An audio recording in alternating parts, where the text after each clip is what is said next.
Have you ever found yourself overreacting to something small and wondering why it hit you so hard?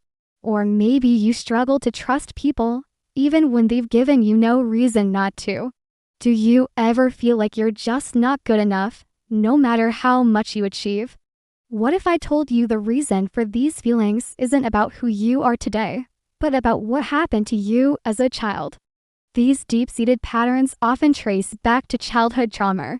And if you're ready to understand them, to heal them, and to finally find a sense of peace within yourself, then stay with me. In this video, we're going deep into how to heal from the past and step into a brighter future. Welcome back to Life Tools 101, the channel where we explore emotional healing, self-awareness, and mental wellness together. If you're on a mission to break free from the invisible chains of your past and become the healthiest, happiest version of yourself, then I invite you to join our community. Make sure you hit the subscribe button and turn on notifications so you don't miss out on any part of this healing journey. It's a path of growth, and I'm so glad you're here to walk it with me. The very first step on this path is to recognize the wound. Healing can't begin until we acknowledge that something is broken. So many of us are experts at burying our pain. We tell ourselves we've moved on, that it's in the past, or that it wasn't that bad. But emotional wounds don't just vanish. They fester beneath the surface and show up in unexpected ways. You might see them in your relationships, where you either cling too tightly or push everyone away. You might notice them in your low self-esteem, that nagging inner critic that tells you you're not worthy. It can even manifest physically in chronic pain, fatigue, or digestive issues. The first, most powerful step is to stop running. It's about looking in the mirror and saying, with total honesty, yes, this happened to me. It hurt me deeply. And now, I am ready to heal. That single moment of courageous honesty is where your freedom begins. Next, it's time to connect with your inner child. Deep inside of you, there is a younger version of yourself. This is the child who felt scared, lonely, rejected, or unseen. The child who didn't get the love or safety they needed. Trauma often creates a disconnect from this vulnerable part of ourselves because the pain was too much to bear. Healing means gently and lovingly reconnecting with that child. I want you to try something. Close your eyes for just a moment. Picture that little you. See their face, their eyes. Now, imagine reaching out and taking their hand. Feel their small hand in yours. And then, with all the compassion you can muster, tell them what they always needed to hear. You are safe now. I'm here. I will protect you. I love you. When you start speaking to that part of yourself with kindness, you begin to repair the sacred bond that trauma broke so long ago. You become the safe harbor they never had. The third step is a big one. You have to feel it to heal it. This goes against everything we're usually taught. We're told to be strong, suck it up, or just get over it. But true strength isn't about suppressing your feelings. It's about having the courage to face them. You cannot heal what you refuse to feel. Those unprocessed emotions, the grief, the anger, the fear are stored in your body like trapped energy. So let them out. Cry the tears you were never allowed to cry. Get a journal and write down everything you wish you could have said. If you feel anger, find a safe way to release it. Scream into a pillow. Punch a cushion. Emotions are energy in motion. They are meant to move through you, not to take up permanent residence inside you. By allowing yourself to finally feel, you're not wallowing in the past, you're clearing it out to make space for peace. Now, a crucial point. You do not have to do this alone.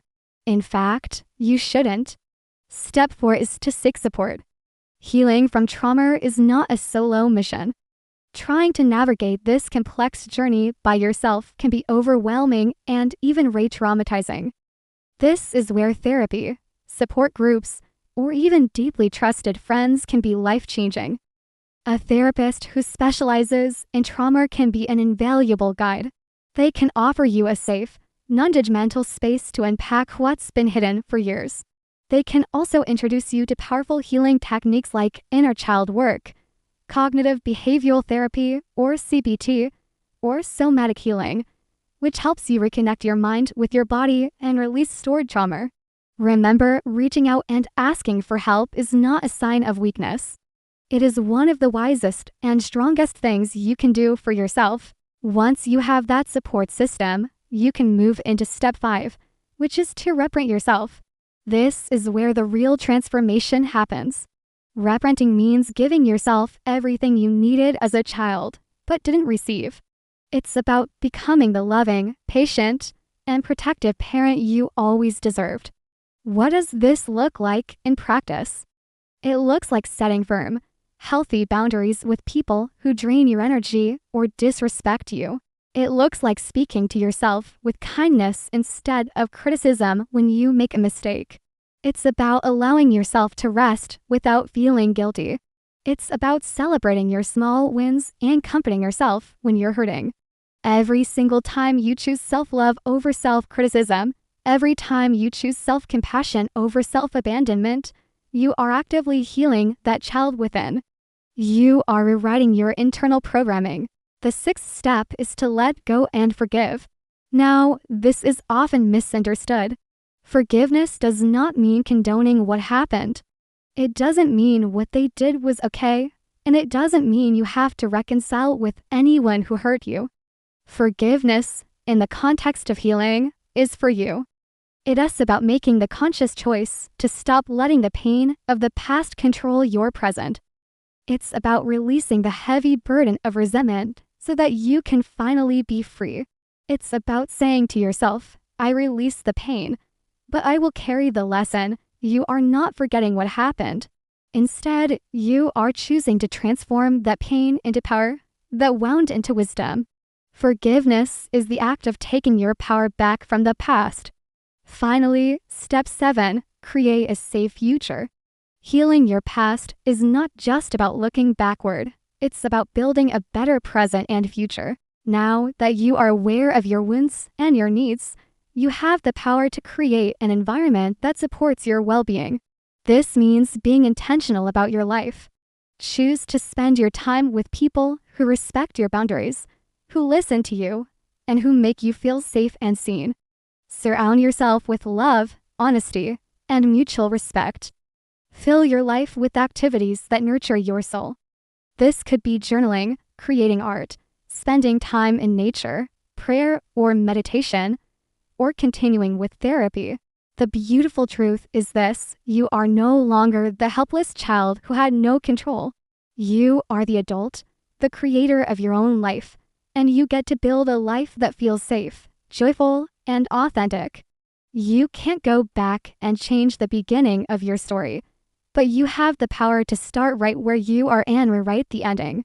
Every time you show up for yourself with compassion, every time you set a boundary, every time you allow yourself to feel, you are proving that your past no longer has power over your future. You are taking your life back. If this message spoke to your heart today, please give this video a thumbs up. Share it with someone you think might need to hear this. And if you haven't already, subscribe for more healing content every week. Healing is not a destination. It's a continuous journey of coming home to yourself. And the best part is, you don't have to walk alone. Thanks for being here.